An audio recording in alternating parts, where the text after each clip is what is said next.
श्रीमन नारायण।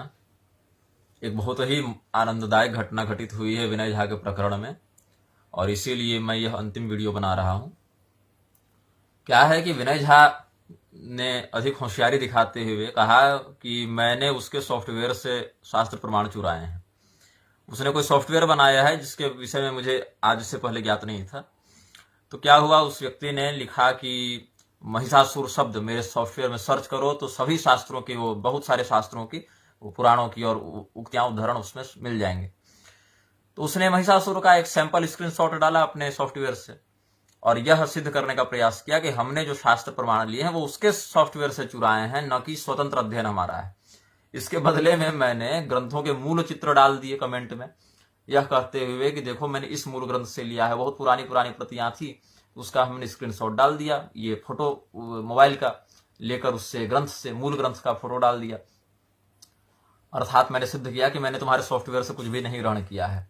अब यदि हम यह मान लें उसकी बात कि सॉफ्टवेयर से भी लिया, तो विनय झा ने सॉफ्टवेयर का जो चित्र डाला था, उस सॉफ्टवेयर के चित्र में भी, स्क्रीनशॉट में भी वही सभी श्लोक थे जिन श्लोकों से यह सिद्ध होता है कि महिषासुर, रंभ का जो पुत्र महिषासुर था, वह भगवान शिव का अवतार था। तो विनय झा को मैं कहूंगा कि तुम मुझ पर आरोप लगाने आ गए हमारे दरवाजे तक, लेकिन अपना सॉफ्टवेयर जो स्क्रीनशॉट डाल रहे हो उसको नहीं पढ़ा तुमने कि उस सॉफ्टवेयर में क्या लिखा हुआ है महिषासुर के बारे में। तुम्हारा सॉफ्टवेयर स्वयं कह रहा है कि महिषासुर शिव जी का अवतार था। रंभ ने 3 जन्मों तक अपुत्रो हम महादेव अथवा मम जन्मत्रय पुत्रो भगवान भवतु शंकर, इस प्रकार से जो रंभ ने वरदान मांगा, तो वो तो तुम्हारा सॉफ्टवेयर ही बता रहा है। मतलब तुम्हारा सॉफ्टवेयर गलत बता रहा है, तो पहले अपना सॉफ्टवेयर सुधारो, बाद में हमसे बहस करने आना। और यदि मानते हो तुम्हारा सॉफ्टवेयर सही है, वो गलत नहीं बोल रहा है, तो अपने सॉफ्टवेयर की तो मानो, मेरी ना मानोगे तो। लेकिन अगर हम कहेंगे कि महिषासुर शिव जी का अवतार है इन श्लोकों के आधार पर, तो कहोगे कि नहीं नहीं, ये तो बाद में लंपट पंडितों ने जोड़ दिए। तो तुम भी क्या लंपट पंडित थे जो अपने सॉफ्टवेयर में जोड़ दिए? अपने सॉफ्टवेयर में तो कम से कम प्रक्षिप्त अंशों को हटा देते तुम, जिसको प्रक्षिप्त मानते हो। तो महिषासुर का जो मैंने वर्णन किया अपने लेख में, वही इसका सॉफ्टवेयर बता रहा है। इसको तो अपना सॉफ्टवेयर ढंग से नहीं पता कि इसके सॉफ्टवेयर में क्या लिखा है क्या नहीं लिखा है, जबकि मैंने तो मूल ग्रंथ का चित्र भेज दिया कि देखो मेरे पास ये ग्रंथ है, हमने यहां से पढ़ा है। हमने तो कालिका पुराण का मूल पारायण किया है भगवती कालिका के समक्ष। तो यह व्यक्ति जो है, जब मेरे बातों का उत्तर न दे सका तो ब्लॉक कर गया ताकि इसकी और पोल न खुले।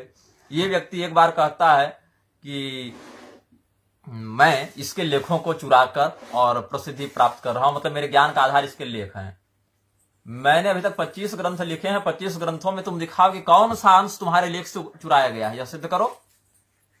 मैंने जितने प्रवचन दिए हैं, जिनके वीडियो उपलब्ध हैं, तुम बताओ कि कौन सा अंश तुम्हारे लेख से चुराकर हमने बताया, बोलो।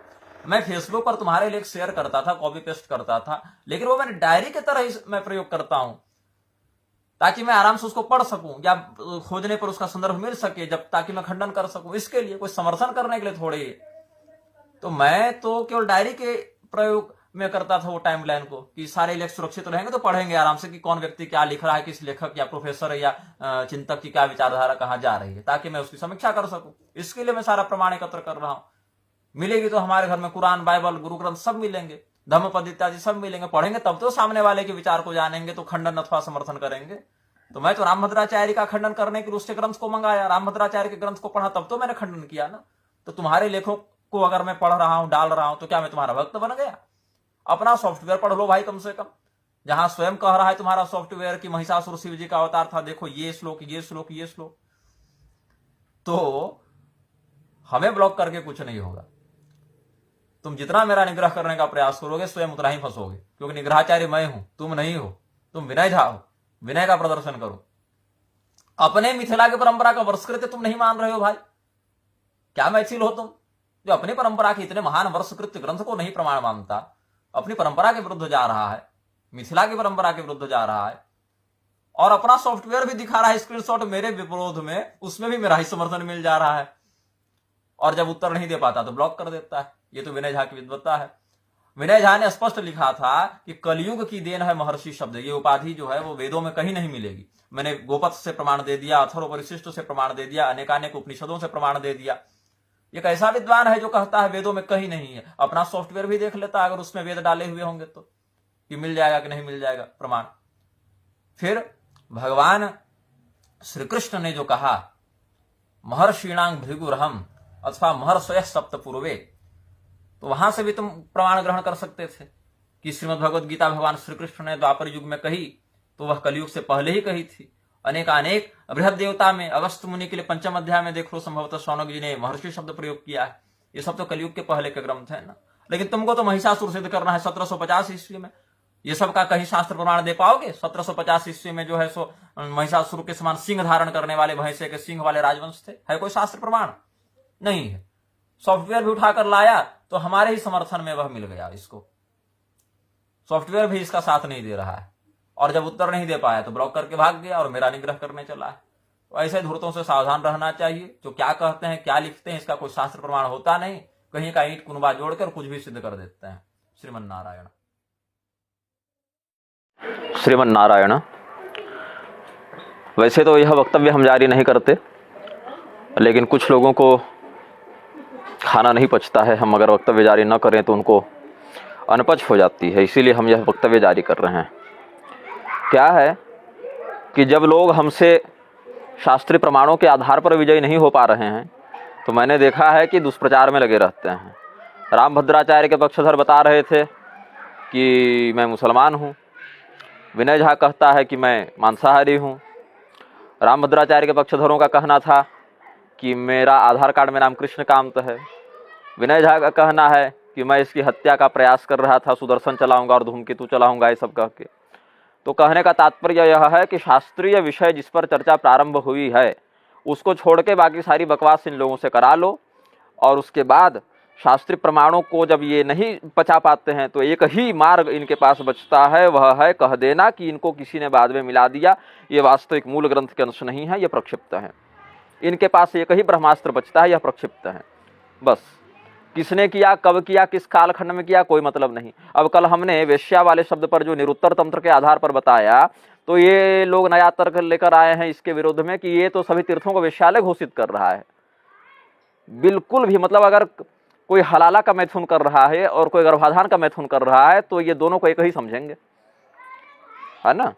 तो ये धूर्तों ने अब नया दुष्प्रचार यह किया है कि मेरी 2016 में एक मैंने पोस्ट लिखी थी जिसका स्क्रीनशॉट ये वायरल कर रहे हैं, जिसमें मैंने किसी को माँ बहन की गालियाँ, बहन की नहीं माँ की गालियाँ दी हैं। तो प्रश्न किया लोगों ने, निग्रहाचार्य कैसे समझते हैं, जो गालियाँ देते हैं वो भी अश्लील गालियाँ देते हैं। तो सुन लो, तुम मेरा क्या दुष्प्रचार करोगे। मैं स्वयं वो स्क्रीनशॉट अटैच करके वीडियो में डाल रहा हूँ। मैं गालियाँ देता हूँ, मैं गालियाँ देता हूँ और मैं गालियाँ दूंगा। कैसे, कब, किस परिस्थिति में, ये देखो। अब लोग कह रहे हैं इसका शास्त्रीय विधान है क्या? बिल्कुल नहीं। सूत संहिता में, स्कंद पुराणोक्त जो सूत संहिता है उसमें स्पष्ट कहा है कि गाली नहीं देनी चाहिए, अश्लील गालियों का, अश्लील शब्दावलियों का प्रयोग नहीं करना चाहिए।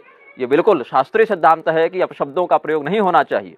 मैं मानता हूँ इस बात को। सूत संहिता में इसका निषेध किया गया है, और यह भी तंत्र मत में भी कहा गया है कि साधक को चाहिए कि वह अपशब्दों का प्रयोग न करे। लेकिन अब समस्या क्या है यहाँ पर? अब कुछ लोग तर्क दे रहे थे कि गाली तो भगवान कृष्ण ने भी नहीं दी कभी किसी को। अरे भैया, उनके पास माथा काटने का सिस्टम उपलब्ध था। भगवान श्री कृष्ण के पास सुदर्शन चक्र था, इसीलिए उन्होंने चक्र का प्रयोग करके गाली देने वाले का मस्तक उड़ा दिया। मेरे पास नहीं है तो मैं क्या करूं, वाचिक प्रतिकार भी नहीं करूं? तो गाली देना शास्त्रीय है, बिल्कुल सही बात। लेकिन मैंने क्या पूर्व पक्षी बनकर गाली दी है? सामने वाले ने, पूरा प्रकरण में बता देता हूं। मेरे 2 ही स्क्रीनशॉट ये लोग घुमाते रहते हैं, आर्य समाजी विचारधारा के लोग। अब तो एक अचिंत्य झा है, वो आर्य समाजी विचारधारा के अनुसार पर कहता है मैं केवल वेदों का प्रमाण मानूंगा, उसके लिए पुराण प्रमाण में नहीं आते। ये लोग पहले शास्त्रनिष्ठ बनने का ढोंग करते हैं, और शास्त्रनिष्ठा के नाम पर ये लोग पहले बहुत प्रचार अपना करते हैं, घरे हमसे बड़ा शास्त्रज्ञ और शास्त्रनिष्ठ कोई नहीं है।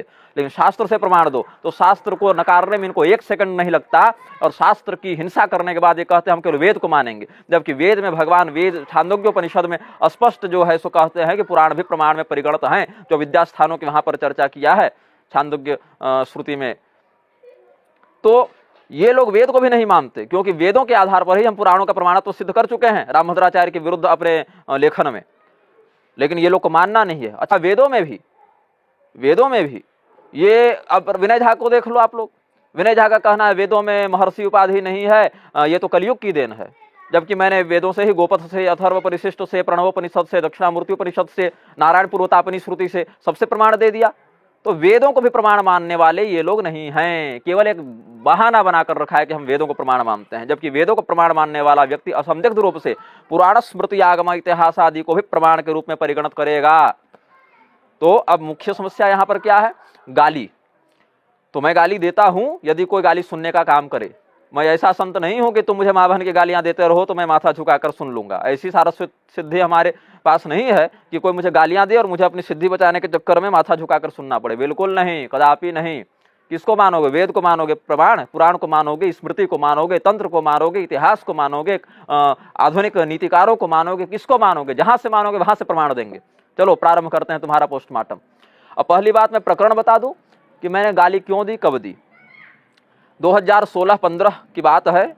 आर्य समाजियों ने हमारे लेखों से क्षुब्ध होकर हमारे जो नाम के कीवर्ड्स हैं वो पॉर्न वेबसाइट्स में डाल दिए थे, ताकि जब भी कोई मेरा नाम सर्च करे मेरे लेख पढ़ने के लिए, मेरे वीडियो सुनने के लिए, तो उसको पॉर्न वेबसाइट्स में रिडायरेक्ट किया जा सके।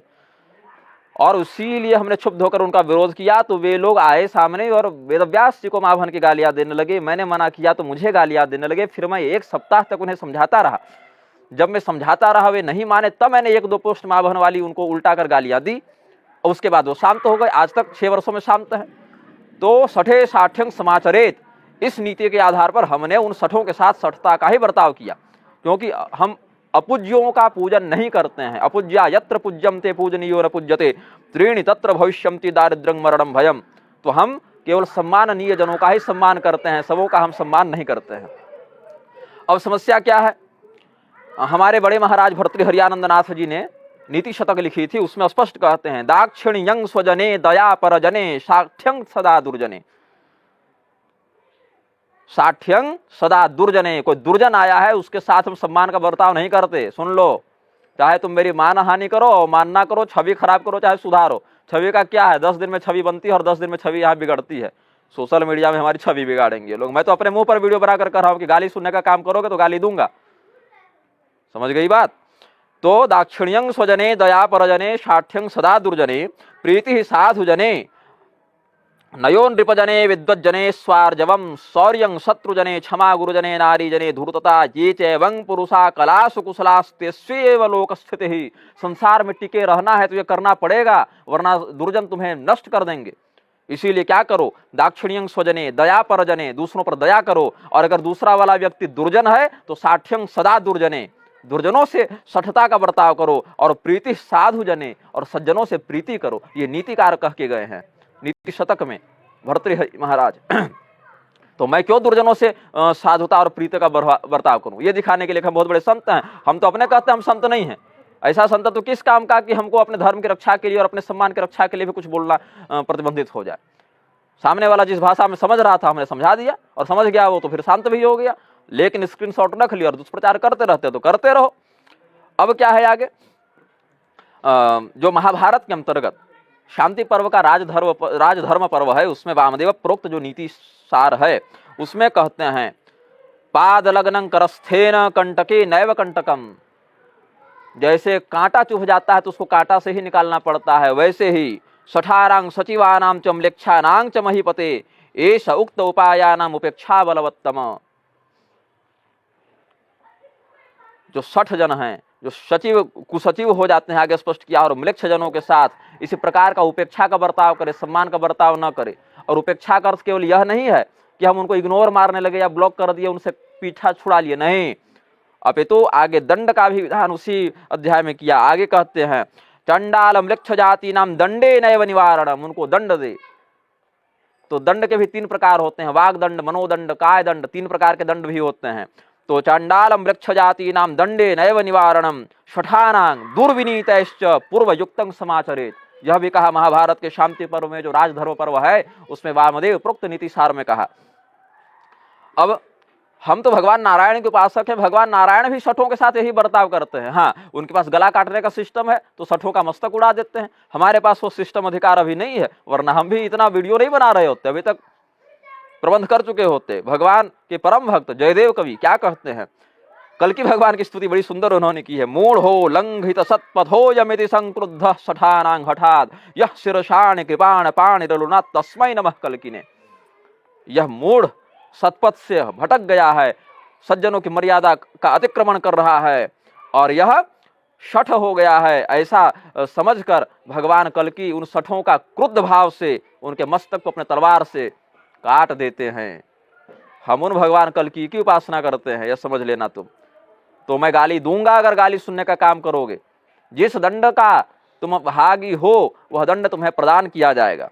और भगवान मनु यह आदिष्ट करके गए हैं। तुमने कहा ना चलो वाणी से तो सम्मान किया जा सकता है, बिल्कुल नहीं। भगवान मनु क्या कहते हैं मनुस्मृति में, पाषंडिनो विकर्मस्थान वैडाल व्रतिकान शठान हैतुकान बकवृत्तिश्च वांग मात्रेणा पिनार्चयेत। जो पाखंडी है, वेद की मर्यादा का विरोध करता है, जो व्यक्ति विकर्म से युक्त हो गया, मतलब स्वकर्म का जिसने परित्याग कर दिया, जो दंभी पाखंडी वैडाल व्रतिक है, शठ है, और जो बगुला के समान बगुला भगत है, बकवृत्तिश्च वांग मात्रेणा पिनार्चयेत, उनका तो वाणी से भी सम्मान न करे। मैं क्यों सम्मान करूं? हमें भगवान मनु कह रहे हैं कि ऐसे शठों का, वो शठ ही थे, पुराणों को गाली दे रहे हैं, वेदव्यास जी को माभन किए जा रहे हैं, हमें सुनाए जा रहे हैं। फिर हम एक सप्ताह तक सहते रहे, जब नहीं वो समझे तब हमने पलट के 2 गालियां दे दी, तो वो तो शांत हो गए। उसका स्क्रीनशॉट वायरल हो गया कि निग्रहाचार्य गाली देते हैं। अरे निग्रहाचार्य बहुत कुछ कर सकते हैं। अभी तो नए नए निग्रहाचार्य को तुम लोग नाम से जानने हो, अभी तो दिल्ली दूर है। नारद पुराण में देखो, पूर्वार्ध अध्याय 25 का श्लोक 38, उन्मत्तम च शठं धूर्तम धावंतम सुचिं तथा अभ्यक्त सरसम च जपंतं नाभिवादयेत। उन्मत्त को, शठ को, धूर्त को इत्यादि को प्रणाम भी नहीं करना चाहिए, इनका अभिवादन भी नहीं करना चाहिए। और तंत्रांतर ग्रंथों में क्या कहते हैं, काणं प्रति द्विकाण स्यात् त्रिनेत्रोद्यक्षिकं प्रति साधुं प्रति द्विसाधु स्यात् द्विशठश्च शठं प्रति। अगर कोई व्यक्ति आप पर एक आंख से नजर रख रहा है, मतलब तो उसके प्रति आप दोनों आंख से नजर रखें। कोई व्यक्ति यदि आप पर 2 आंख से नजर रख रहा है तो आप 3 आंख से, 2 अपनी आंख और 1 शास्त्र की आंख, अथवा 4 चक्षु राजा गुप्तचर से के माध्यम से भी देखता है, तो आप वहां से उसकी नजर रखें। कोई व्यक्ति यदि सज्जन है तो आप उसके प्रति दुगनी सज्जनता का व्यवहार करें, साधुम प्रति द्विसाधु स्यात् और द्विशठश्च शठम प्रति। और कोई व्यक्ति यदि आपके प्रति शठता का बर्ताव कर रहा है तो आप द्विशठ हो जाए, उसके लिए और भी अधिक शठता का प्रयोग कर दें ताकि वो तुरंत शांत हो जाए। अब भगवान श्री रामचंद्र जी को जो वशिष्ठ मुनि ने योग वासिष्ठ रामायण की शिक्षा दी है, उसके उपशम प्रकरण में आप देखें क्या कहते हैं, अनुबंध परे जंत्वा वसन शक्तेन चेतसा भक्ते भक्त समाचार शठे शठ इव स्थितः बालो बालेषु वृद्धेषु वृद्धो धीरेषु धैर्यवान युवा यौवनवृत्तेषु दुःखितेष्वनुदुःखितः। बड़ी सुंदर बात कही भगवान वशिष्ठ ने, और जिसका आप मेरे व्यवहार में लक्षण भी देखेंगे। जो व्यक्ति भक्त है उसके साथ भक्त के समान बर्ताव करे, जो व्यक्ति शठ है उसके साथ शठ के समान बर्ताव करे, जो व्यक्ति बच्चा है उसके साथ बच्चे के समान बर्ताव करे, जो व्यक्ति बूढ़ा है उसके साथ बूढ़े के समान बर्ताव करे, जो धैर्यवान है उसके साथ धैर्यवान के समान बर्ताव करे, जो युवा है उसके साथ युवा का जैसा बर्ताव करे, और जो व्यक्ति दुखी है उसके साथ उसके दुख में भागीदार बने, उसके दुख से स्वयं भी दुखी हो। यह कहने का भाव है। तो यह व्यवहार कुशलता हुई, और इससे यथावत व्यवहार करते हुए वह जीवन मुक्त होता है। आगे ऐसा भी प्रकरण में बताए हैं, उपशम प्रकरण योग वासिष्ठ का देख लेना। तो आप मेरे व्यवहार में यह देखेंगे, कोई अगर 5 साल का बच्चा है मैं उसके साथ 5 साल का बच्चा बन जाता हूँ, कोई 70 साल का बूढ़ा है मैं उसके साथ प्रौढ़ व्यवहार करता हूँ, कोई जैसे मेरा सखा है, मित्र है, आप फेसबुक पर कमेंट इत्यादि में भी देखते होंगे, मैं उसके साथ वैसा ही व्यवहार करता हूँ। कोई शठ है तो शठ के समान बर्ताव करता हूँ, कोई भक्त है, कोई ज्ञानी है तो उसके साथ भक्त और ज्ञानी के समान बर्ताव करता हूँ। यह तो योग वासिष्ठ में व्यवहार मर्यादा निश्चित की गई है। और इतना ही नहीं, वेद प्रमाण चाहिए ना। अचिंत झा कह रहा था 4 वेदों से एक भी ऋचा प्रमाण में नहीं दी। अरे मूर्ख, 4 वेदों में ऋचा होती ही नहीं, ऋचा केवल ऋग्वेद में होती है, यजुर्वेद में यजुष है, तो 4 से हम ऋचा कहाँ से दे दे? अरे पहले किस वेद में क्या है ये तो जान लो। तो अन्नपूर्णोपनिषद का मैं प्रमाण दूंगा, जो बहुत ही श्रेष्ठ उपनिषद है। हालांकि उपनिषद तो श्रेष्ठ ही होता है, कनिष्ठ थोड़ी होता है, लेकिन फिर भी यही बात कही गई, वहां भी समान बात। अनुबंध परे जनता वसन सर्गमना सदा भक्ते भक्त समाचार शठे शठ इव स्थितः बालो बालेषु वृद्धेषु वृद्धो धीरेषु धैर्यवान युवा यौवनवृत्तेषु दुःखितेषु सुदुःखधे। दूसरे अध्याय का 30वां श्लोक देख लेना अन्नपूर्णोपनिषद का। तो वेद प्रमाण भी हमने दे दिया। अब कहते हो कि चलो ठीक है, अब हम आपको शिष्ट जनों के व्यवहार से दिखाते हैं। कल हमने वो करौली पर वीडियो बनाया था, जो अश्वत्थामा के प्रकरण पर हमने कहा कि अश्वत्थामा ने अपने पाप का प्रायश्चित जाकर किया है राम सेतु में। उन्हीं राम सेतु के महत्व में वर्णन करते हुए कहते, एक व्यक्ति जब पापी जब आया ऋषि महर्षियों के पास, उसको क्या उन्होंने कहा है ऋषि महर्षियों, स्कंद पुराण के सेतु खंड के अध्याय 35 में देख लें आप, ब्रह्मखंड के अंतर्गत जो सेतु खंड है उसमें कहते हैं, दुष्टात्मा मातृगामित्वं महापातकीनां वरः गच्छ गच्छेति बहुशो वाच मुचुर्दुजोत्तमाः। तुम दुष्टात्मा हो, मातृगामी हो। तो मातृगामी तो संस्कृत शब्द हो गया, हिंदी में तो वही कहेंगे जो माँ बहन की गालियां होती हैं। और पातकियों में भी बहुत बड़ा पातकी है तू, इसीलिए तुम यहां से जल्दी निकल जा, ऐसा उन ब्राह्मणों ने उस पापी को कहा। तो जो पापी है, जो शठ है, उसके साथ ऐसा ही बर्ताव किया जाता है, ऐसी शास्त्र मर्यादा है। अब देवी भागवत महापुराण में मैं शाक्त हूं, मैं देवी भागवत से आपको प्रमाण दूंगा। देवी भागवत में जो गौतम मुनि का प्रकरण आप देखें गायत्री वाले विषय पर, वहां जब उनके साथ धूर्त शठ ब्राह्मणों ने जब छल किया है तो क्रोध में आकर उन्होंने क्या शाप दिया, थक गए बेचारे, उनका प्रलाप सुन सुन के, उनके कलंक, उनकी उपहास, उनकी गालियां सुन सुन के थक गए जब महर्षि गौतम, तब उन्होंने शाप देना प्रारंभ किया। तो बहुत शाप दिए उन ब्राह्मणों को। और अब उन शापों में कुछ और भी हैं। मातृकन्यागामिनश्च, अपनी माता से गमन करने वाले बन जाओ, अपनी बेटी से गमन करने वाले बन जाओ। भगिनी गामिनस्, तथा अपनी बहन से रमण करने वाले बन जाओ।